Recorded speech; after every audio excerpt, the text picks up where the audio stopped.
Hello, everybody. This is Anne Marie. I'm the director for the REAP program. I'm really excited to be with you today with Jen, one of our seasoned REAP counselors, to talk about getting through the winter blues.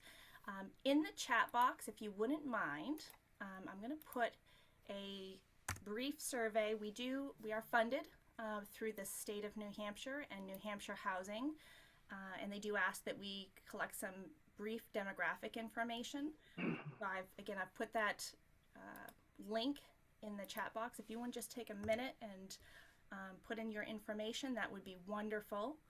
And we'll give everyone a minute or two to log in, and then we will get started.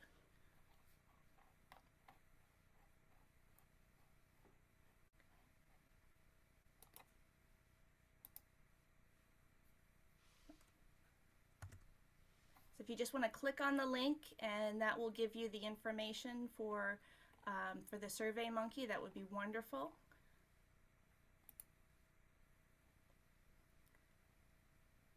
Sounds great. Hi, Anne. How are you doing today? So I'm gonna I'll put that link in one more time if you just want to click on it and add your demographics. That would be great. We will have a brief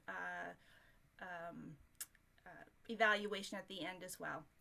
So I am going to actually turn it over to Jen. I'm going to share my screen and get started here. And again, Jen is one of our seasoned REAP counselors, and I'm going to pass it over. Well, thank you, Anne Marie. Good morning, everybody. Welcome to today's workshop, Getting Through the Winter Blues. My name is Jennifer Bozak. I am a REAP counselor, and I work under Seacoast Mental Health. Seacoast Mental Health is one of the community mental health centers that provides mental health services and REAP services to people who reside within Rockingham County.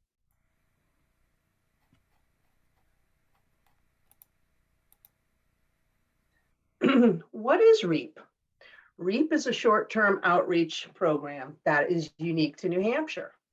It is an acronym. It stands for Referrals, Education, Assistance, and Prevention. And we provide community-based support to older adults who live in New Hampshire, caregivers, and family members of older adults and professionals who work with older adults.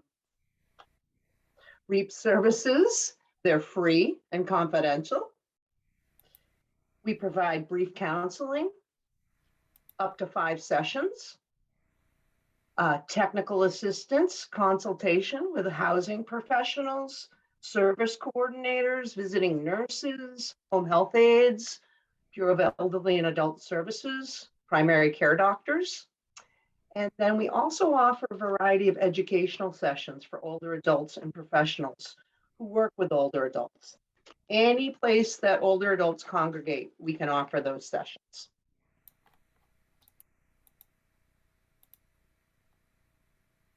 Who is eligible? Adults 60 and older, again, caregivers or family members of an older adult, residents who live in elderly housing, regardless of age, and again, professionals who we could offer technical assistance. One caveat I would say to that, excuse me, Anne Marie, is that you would be ineligible if you are an active client of any of the community mental health centers. So let's get to it. Today we're here to discuss the winter blues. So we're curious what everyone's own definition of the winter blues is. So at your convenience, if you could log into the chat a one-word definition of the winter blues. I'm going to make a word cloud out of it.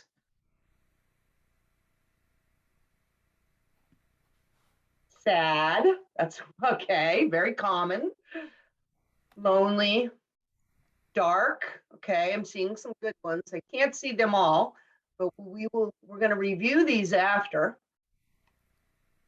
Sluggish, yes. Despair. Boy, have we all heard these before. Bored. Okay. avoidance. Yes.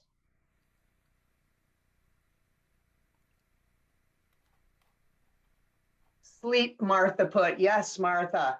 Okay. So you can see everybody has a very quick answer to the winter blues piece. And so if we talk about how does the winter blues make you feel, and excuse me, we're new at this. We're going to be plugging more into the chat. It makes Yeah, if you could just put down what a one word that describes how you feel when you're feeling the winter blues. Thank you, Anne-Marie. So this is more your feelings about the season, maybe not that first descriptive word. Plug those in if you can. Tired, yes. Exhausted, some might say. Sad, some of them may be the same words.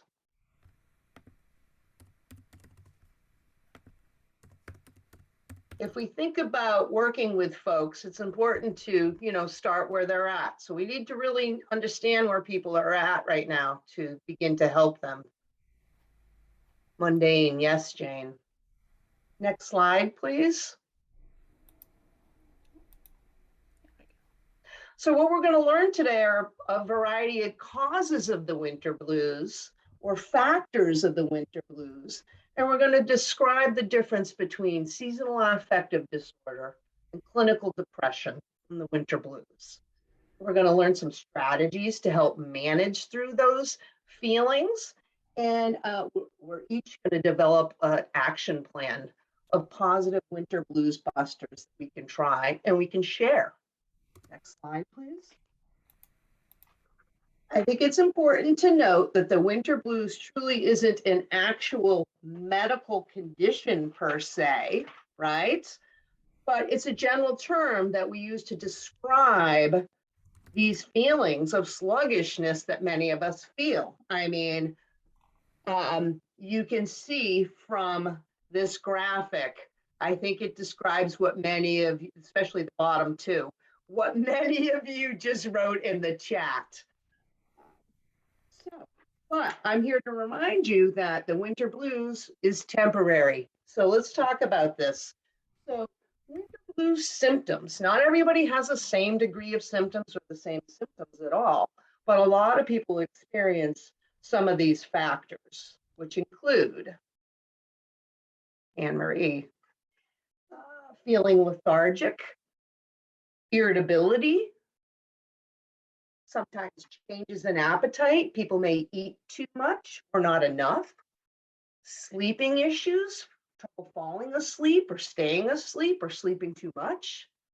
Missing family or loved ones, some of that isolation. And then I think it's important before we switch to seasonal affective disorder that we mention with winter blues some of the other factors that lend into winter blues. And one of them, the most prominent, what we are going to be talking about more, is the slide you're seeing now, seasonal affect disorder. But it's also too important to make mention of some other factors that affect our mood during the winter. One's medical. You could have a hormone-related disorder or vitamin D deficiency, perhaps.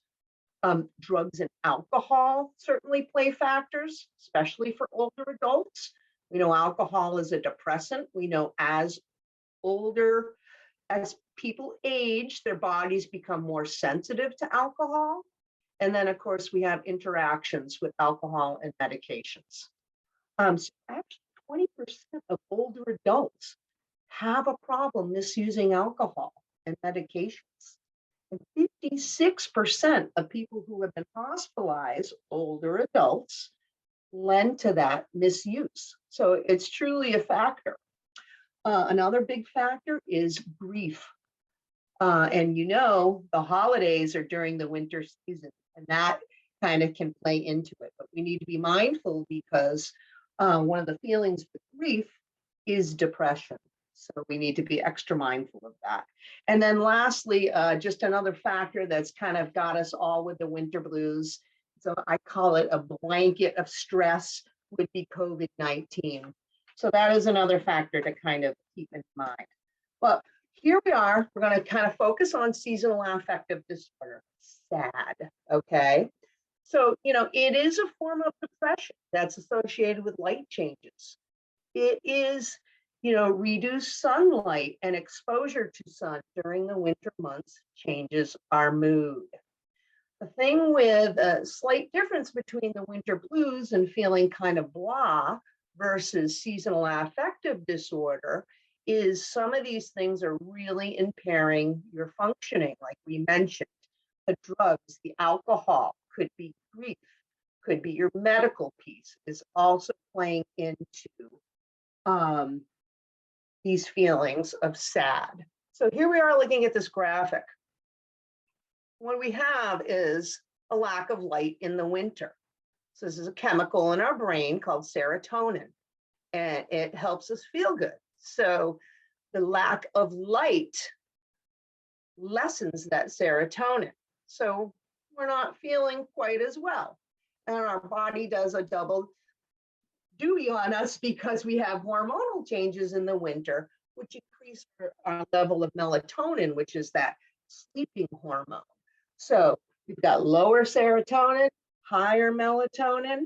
And so we've got to take some action sometimes to help us through, manage through some of this tough time of the year for many people. I will take just a side note to mention that 10 to 20% of people experience this seasonal affective disorder. But note that 4 out of 5 of those people are women. So please note that. Next slide. Symptoms of seasonal affective disorder. Some of them you'll note that we talked about with the winter blues. We've got anxiety, agitation, that hibernating feeling we talked about, loss of sex drive, tearfulness, again, eating foods that aren't healthy for us. And why does that happen? Well, that raises serotonin levels. So people like that, we know that it's not healthy. They gain difficulty concentrating, feelings of hopelessness, worthlessness, suicidal ideation, low motivation, or feeling sluggish, that oversleeping, right? And of course, very common loss of interest in things that people have enjoyed, and difficulty following through with activities of daily living.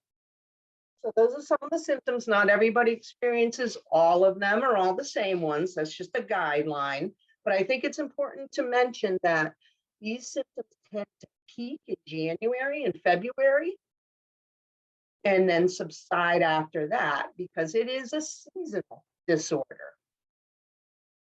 Next slide. So what do we have for treatments for this seasonal affect disorder?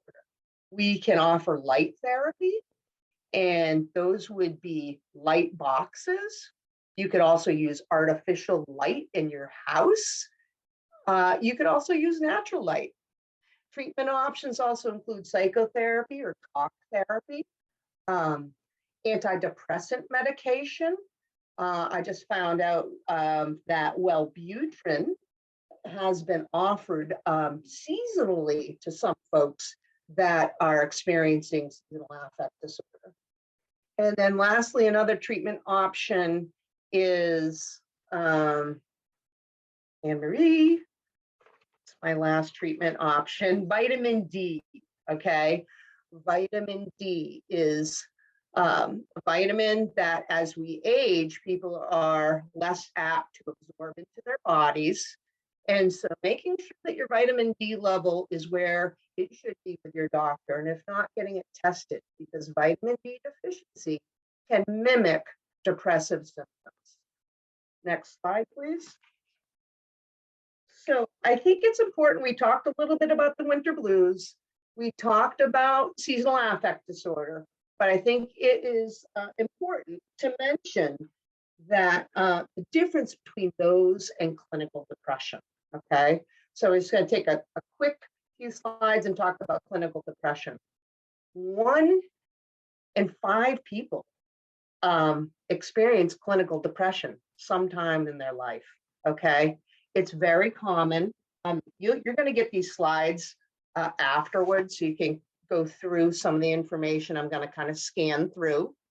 But 20% of the population is affected by this at some point. And a thing that I like to tell people is depression is not your fault, and it's a treatable condition, just like we would treat diabetes or a heart condition. So some of these are risk factors, what you're seeing here for older adults, okay? And I think, again, I'm not going to go through all of them, but interesting risk factors: being female, of course, being isolated is a huge risk factor. Chronic medical issues, definitely. Medication, family history of depression, for sure. So, and stressful life events. So all of these are, we know depression can occur at any age, but, we've got to keep in mind that as people age, they experience more loss and change, which can lend into depression. And then also, I'd like to note that there's many chronic medical illnesses that are associated with depression. And so I'll just list a few of those right now: diabetes, cancer, stroke, multiple sclerosis, epilepsy, Alzheimer's. So those are important to keep in mind if you experience any of those. And so if we go back to next slide, please.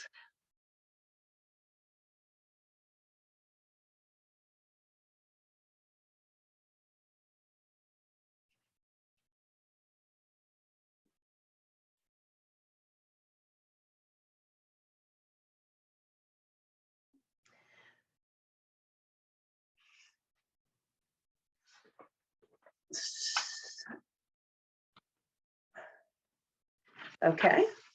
And so I think I just want to mention that I think it's important to note, if you are feeling any of these risks, if you are feeling any of these symptoms, I'm sorry, everybody. Here we are. Thank you. I think it's important to note that if you're feeling anything like this, to please reach out, inform your support system. There is help for depression, and depression is not your fault, and it can be managed. I know I already said that, but I like to drill that home. Okay. So if you're experiencing this, definitely speaking with others, getting help and assistance, informing your doctor or your mental health professional. If you don't feel comfortable going right to them, confiding in a friend or relative who can then help you seek out treatment. Learning and using coping skills that you learn. We know that isolation can be a very negative factor. So trying to decrease that isolation, and then allowing other people to help you when you're feeling down. Setting realistic goals for yourself.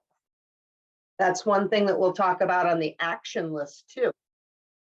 We all need a purpose or a goal in life to help us stay positive and move forward. Continuing to educate yourself about depression. I've known about depression for years, and I continue it on the daily to learn new ways to manage it and strategize with that. So expect that with seasonal depression, your mood will improve gradually, right?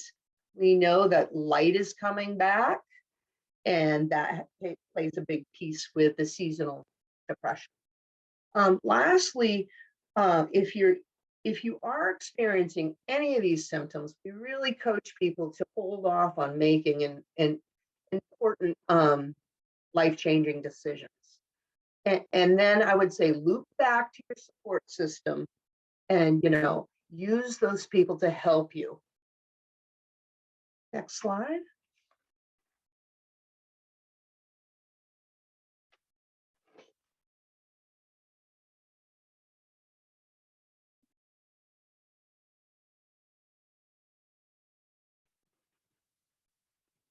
Next slide.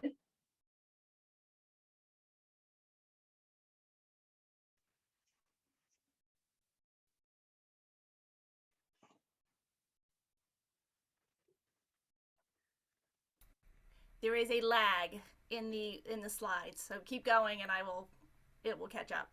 Okay. Okay.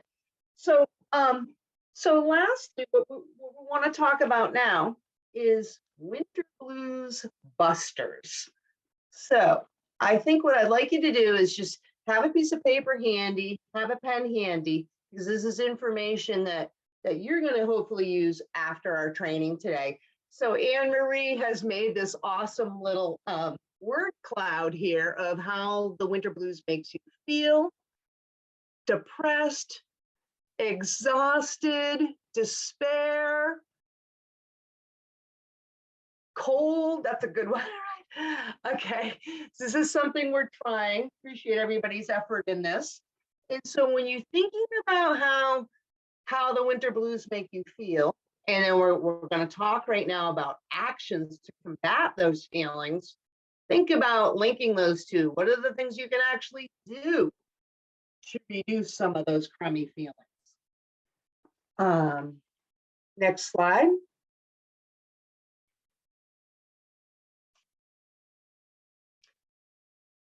So if we talk about actions to combat the winter blues, I'm just going to wait 1 second. Excuse me. Okay. Let's keep going. The slide's going to catch up with us. Yeah. So I'm going to start, and you'll get this later in your handouts. So, actions. Okay, we've already talked about communicating your feelings with support. So important. Sometimes when we're just left with our own perceptions and our own thoughts, they can be negative. And so we want to communicate our feelings so we can get help. And we want to also surround ourselves with positive environment, positive people. Okay. I've got on here talking to your doctor, of course. We already talked about that. Again, the other, piece of it is to rule out any medical issues, especially for older adults. So that's very important. The other thing is your doctor might be able to provide you with an assessment called the PHQ-9, which is a depression assessment. And that could also help you, give you some information regarding treatment. Exercise is a great action. We know that there's natural endorphins that get released when we exercise. We know it raises serotonin levels. Okay, huge piece. Even if we can get our older adults to do armchair yoga, movement of any kind, go get the mail twice in your elderly housing building. Getting plenty of rest. Okay, plenty of rest doesn't mean all day and all night. It means good sleep hygiene, I would say. So of course, we want a deep sleep of 5 to 6 hours, the REM sleep. But we really want to be mindful of a routine that includes awake during the day, maybe a time-limited nap, and a solid sleep at night. There we go. Hydration, so huge. Dehydration is a cause of confusion, and it is an issue for older adults. So please hydrate no matter what age you are. Eat well. We crave in the winter these bad foods, carbs. Why do we do that? They raise serotonin levels, but they also raise the number on the scale, right? So we want to be sure that we are eating nutritionally. We've got light therapy. Again, I've talked about light boxes. There's a variety of them out there now. You can get light special light bulbs for your regular lighting systems in your house. You could also just use natural light. 15 minutes of natural sunlight through your skin can give you an adequate amount of vitamin D, depending on everybody's situation is different, of course. Activity and routine. Why is that on there? So we know activity, like I said, we've got to have a purpose. We've got to have a focus. I will just briefly say that my experience in mental health is if people can carve out a daily routine of any type, but including quality of life activities, that their depression symptoms will go down a little bit. And even if they can just follow a routine, their functioning is usually a little bit better than if they had no routine. So that's something to work on for yourself, or have a support help you, or you help them to follow through with. Self-talk, what does that mean? It's what we say to ourselves in our mind. We know that can be positive, we know it can be negative. And so when we're struggling, if we use positive self-talk, it can be very powerful and help us through those moments, just like positive mantras I have on there. For people who are religious, it may be a simple prayer you might say that helps you. Cozy up your home. My boss and I were just talking about this. How wonderful it is when I was saying earlier, you want to surround yourself with positive people. You want to make your environment, your home, comfortable and warm. I like incense. I like that. It makes me feel kind of cozy. I've got a special blanket. I've got an old dog I hang out with. So I think it's important for you to, if you know you like a certain aroma, or you know you like a certain bathrobe or blanket or pillow, go for it. Also, colors in your home is important, especially during the winter. Setting a goal, I've already talked a little bit about that. Very important to combat depression. And so I think one thing I will quickly add is setting small, manageable goals, okay, that you can achieve so that you can feel good and then feel success, and then slowly work on making your goals bigger. But we don't want to set a goal that you can't achieve, because that could just make you feel crummier. So hopefully that makes sense. Hobbies. You can see my first thing here written is comedy, because it's so very important. I work with older adults, and comedy is one of those almost forgotten tools a lot of times, I think. Can be very, very effective, and it can be very simple. And it works like a charm. So don't forget it. Yeah, I happen to love the Golden Girls. Everybody has their own interest in comedy, but I think it's important to revisit that if you haven't in a while. We have relaxation strategies. Those include deep breathing. Imagery is putting in a pleasant image in your mind. You could put a spring image in your mind.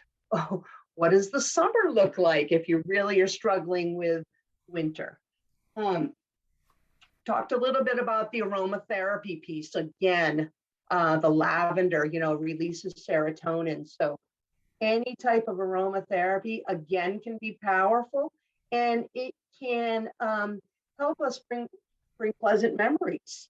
I know if I have got cookies or pie cooking, I'm thinking of my grandmother. Let's see. So another action is to decrease alcohol, like we talked about. That in and of itself is a depressant. Okay, keep that in mind. If you're kind of functioning here normally, and you may be feeling crummy, you're depressed, and then you drink some alcohol, you're gonna go whoop, whoop. So you're actually down even further. So keep that in mind. Do something nice for someone. I love this, because sometimes we forget that can actually make us feel better. And it doesn't have to be something we're tangibly giving somebody. It could be something like, oh, I'm going to hold the door for someone, so, or I'm going to, could be anything. I'm going to pick up their mail for them today. I just think that if you think back in your own lives, when you take an extra step and you do something nice for someone, you do feel a sense of well-being inside you. So that's what I would challenge you to do. One thing I wrote down this little neat Japanese proverb. One kind word can warm 3 winter months. So just take note of that. And then try to find a part of the season to enjoy. So for me, it's easy for me to complain about the winter, but it's not my favorite season. But as my boss would say, look for the gifts. So the gift in winter is for me is I live in the woods in Maine and I love to see the fresh snow on all the trees. So that part I truly enjoy from the window of my warm house. So I'd like to, just challenge you to think about what you can do to stay positive and hold on to hope. Spring is coming. So, so let's kind of go through now. We're here with just a quick few. Got ahead, sorry. It's okay. It's okay. So, with your actions, just think about writing stuff down, like I said, and trying some of these, especially if you've tried them before and you stopped for some reason. Try to resume them. Next slide, please. So if we think about how the winter blues makes us feel, stuck inside. I'm just going to read these. I haven't gotten a chance to read them all.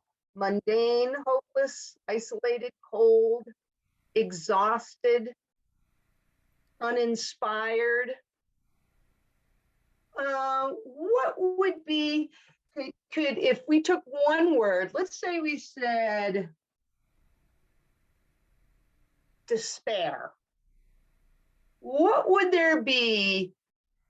What would some of the actions be that someone could take if they were feeling that way? If you can put your answer in the chat box.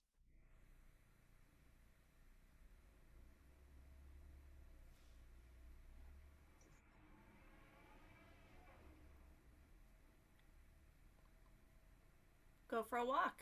Yes, walking, definitely. Ooh, call a friend. Love that. Yes.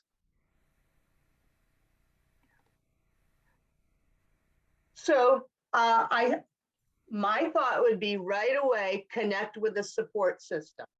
And if you can call a friend or even just tell someone that you are feeling that way, then the supports can kind of kick in and help you a little bit. Go for a drive, get out, sure. Yep. Talk again, changing your environment to the community, or so you're not isolated and stuck with your own perceptions. So that would be a good one. Yes.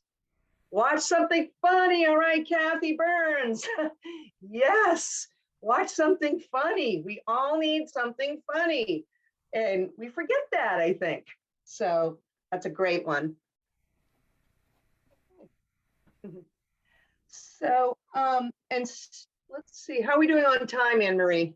We've got about 25 minutes. Okay. So, Three Stooges on Saturday nights from 6 to 8. I will share with you. It's funny. Everybody has their own thing that they like. I'm working with a woman right now. She is going through cancer treatment and she's severely sick, but she loves and is hooked on that Impractical Jokers show. And as soon as I just mention it to her, her face lights up.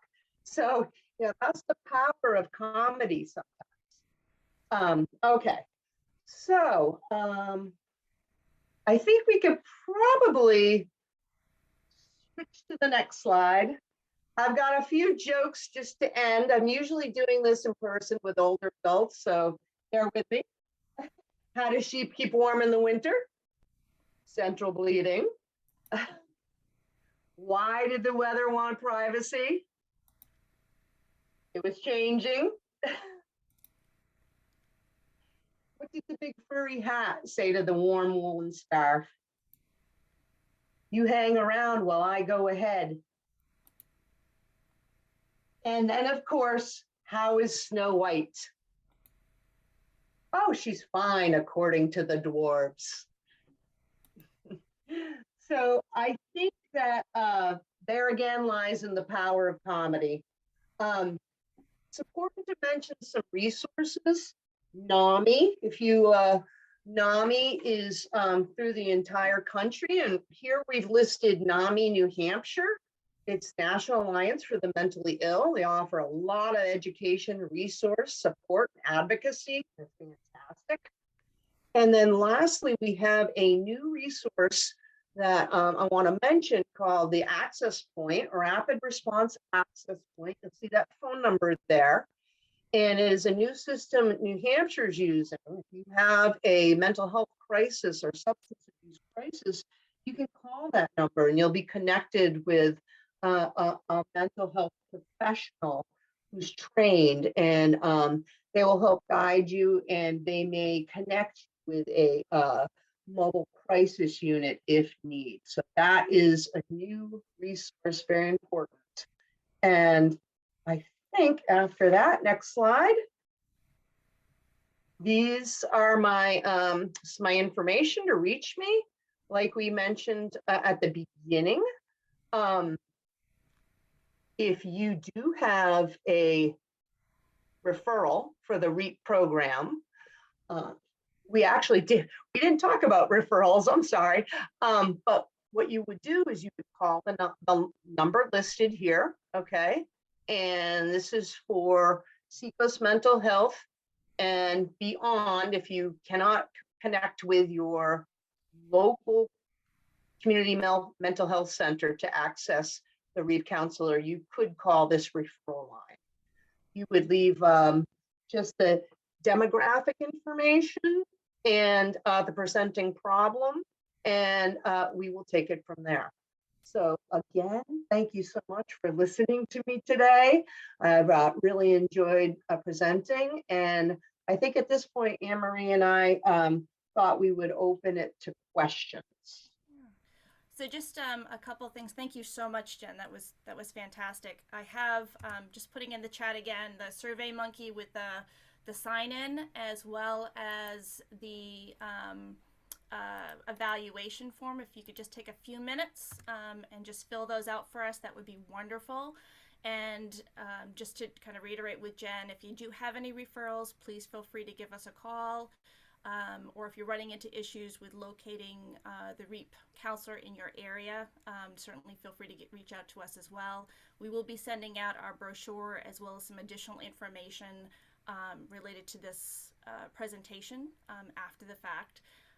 And if you are interested in having an education session like this for your own organization or in your community, also feel free to reach out to us, and we will talk with you about what would be involved and how we can best support you. But if you have any questions, if you want to put them into the chat, we are more than happy to take some time and to answer those or give some clarification.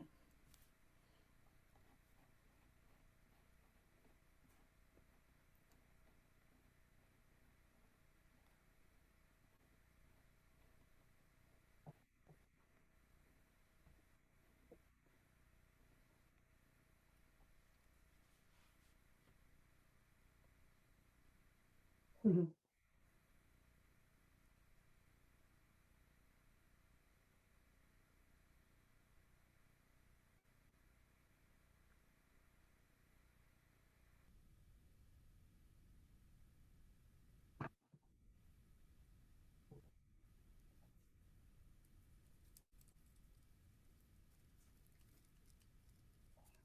Beth, I can send you out an email and we can connect about having a presentation for you all, see how that would work.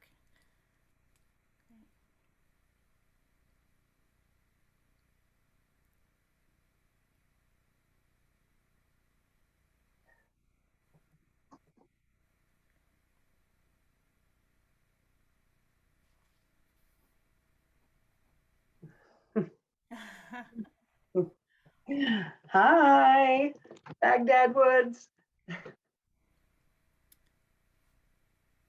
So Kathy, are you talking about if you're, so let's say you have a resident or someone who you've identified as possibly having some issues with seasonal affective? Okay. So, and they're saying, hey, everything's fine. I'm good. There's no issues whatsoever. Okay. So yeah. So we can't force anyone to get help. I think it's one of those situations where we keep offering and providing information, assuming that there are no safety factors. So I see someone who's struggling. I may gently offer suggestions. I might offer observations. I might offer support and kind of gauge the response. Because if I come on too hard, I'm going to start to create a division there, and it's going to become we're going to I don't want your help. We're all good. You're always saying that. What we want to do is we want to partner with them. And so sometimes I might share with someone, I really struggle this time of year. This is what I'm doing. Yeah, so I may model. I might share information. I may just kind of try to create an alliance. If it's a safety issue, if this is someone that I'm concerned is acute safty concern, really worried, then at that point I would reach out to like the number that Jen gave earlier, and just kind of run it by them and say, this is what's going on. Oh wow. I would just Go ahead. I would just add that I agree totally with Anne Marie. Just offer, offer, offer. And one way that you could broach the subject that's worked for me in the past is to say, would you mind if I shared with you some information I've recently learned about seasonal affect disorder? And that gives him the power to say yes or no. And then usually they're interested enough that they say yes, and you can kind of get in that way. Yeah. And then the other thing, Kathy, is sometimes sometimes we see what needs to happen and we know what we want to happen, but that isn't necessarily the goal of the other person. And so at that point it becomes, where do we draw the line? At what point do we need to say, I can go here, but I can't go any further? And being clear and consistent in those boundaries around what we can and can't do. But we can certainly, this may be something it might be good for us to connect offline about. If you want to certainly give us a call, we can Yeah. do a little bit more, because there may be some other circumstances that might be helpful. Yeah. Other thoughts, questions?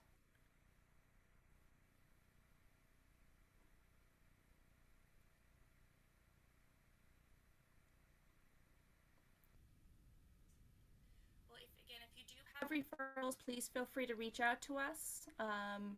And again, if you could take a few moments and fill out the links for the registration as well as the evaluation, that would be very helpful for us as well. And again, if you are interested in having education sessions such as this or something else, please let us know. We'll be more than happy to have that conversation with you. I appreciate you taking the time and joining with us today. Please stay warm. It looks like we're going to have a snowstorm coming the end of this week. So this is a good time of year to be having this conversation. And just as a reminder, we do have 2 more education sessions already lined up.